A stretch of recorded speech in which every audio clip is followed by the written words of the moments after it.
సెజ్లపై సర్కార్ వైఖరిని చిరంజీవి మరోసారి తప్పుబట్టారు. కోస్తా పారిశ్రామిక కారిడార్ పేరిట సర్కారు లక్షలాది మత్స్యకారుల కడుపు కొడుతోందని ధ్వజమెత్తారు.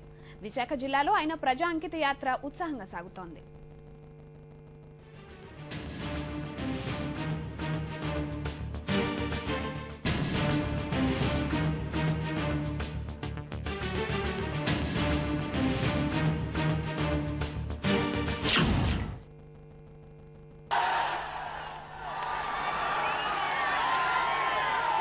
చిరంజీవి ప్రజా అంకిత యాత్రకు విశాఖ జిల్లా వాసులు బ్రహ్మరథం పడుతున్నారు.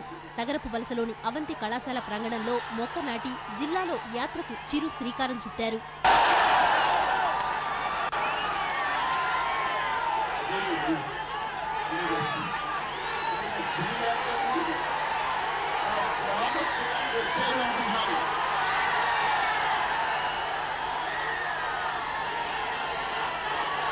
తగరపు వలస రోడ్ షోలో స్థానిక సమస్యలను ప్రస్తావిస్తూ ప్రజలను ఆకట్టుకునే ప్రయత్నం చేశారు. ఎక్కడికక్కడ అభిమానులకు అభివాదం చేస్తూ ఉత్సాహపరిచారు. బడాబాబుల కడుపు నింపేందుకు కోస్టల్ కారిడార్ ఏర్పాటు చేసి ప్రభుత్వం వేలాది మంది మత్స్యకారుల కడుపు కొడుతోందని చిరు విమర్శించారు.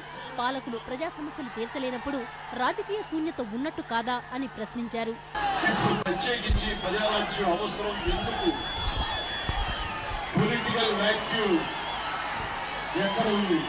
అన్ని బాగానే జరుగుతున్నాయి కదా, ఈ నుంచి చేసేది ఏమిటి? నాకు తెలియదు ఏం చేయాలో. వారు ఏమీ జరగలేదు, అందాల్సిన అందడం లేదు. మధ్యలోనే గద్దలాగా అందుకు వెళ్ళిపోతున్నారు. మా దాకా రావడం లేదు, మాకు సంక్షేమం లేదు, మాకు అసంతృప్తిగా ఉంది, మా జీవితాలు ఎక్కడ సుఖమయం లేవు, ఉండవలసిన స్థాయి లేదు, మేము సుఖాలు కోరుకోవడం లేదు, మాకు కష్టాలు లేకపోతే చాలు, మాకు ఆహ్వానాలు అక్కర్లేదు, మా అవసరాలు తీర్చే చాలు.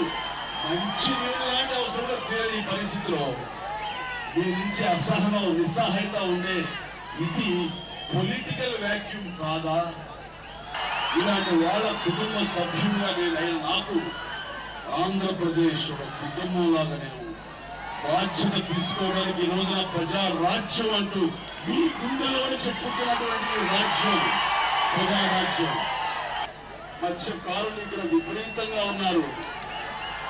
సముద్ర పుట్టులు ఇక్కడ చోటు చేసుకున్నారు. ఈ సముద్ర తీరంలో మత్స్యకారులు తీరం లేదు. అలాంటి మత్స్యకారుల్ని ఎక్కడికి నెడుతున్నారు, ఎక్కడికి గెంటి వేస్తున్నారు? తీరాన వద్దు, సుదీర్ఘాలకు వెళ్ళిపోండి అంటున్నారు. వాళ్ళు సముద్రంలో చేపలు పెట్టి మత్స్య సంపద మీద బతికి ఆధారపడే ఒకే ఒక పని చేసిన మత్స్యకారులు దూరంగా వెళ్ళిపోకుంటున్నారే. వాళ్ళకి ఆ వృత్తి తెలియదు. వాళ్ళకి రాజకీయాలు తెలిసిందే కనుక ఏలాగో లాగా డబ్బులు సంపాదించి వెళ్ళిపోయేవాళ్ళు. డబ్బులు ఏ రకంగా వస్తున్నా వాటిని తమ ద్వారా వెళ్ళేలాగా చేసుకుని కొంత అక్కడ నొక్కి ఒత్తి పెట్టి ఉంచుతారు, జోబులో నొక్కి ఉంచుతారు. ఆ ఆర్ట్ మనకు తెలియదే. అది కూడా లేకుండా కోస్టల్ కారిడార్ అని పెట్టి మిమ్మల్ని దూరంగా నెట్టేస్తున్నారు. మీరు ఎలా బతకాలి, ఏమి వృత్తి చేసి బతకాలి అంటే మన వృత్తి కూడా మనం దూరం చేసి ఎవరో కొద్ది మంది లబ్ధిదారులు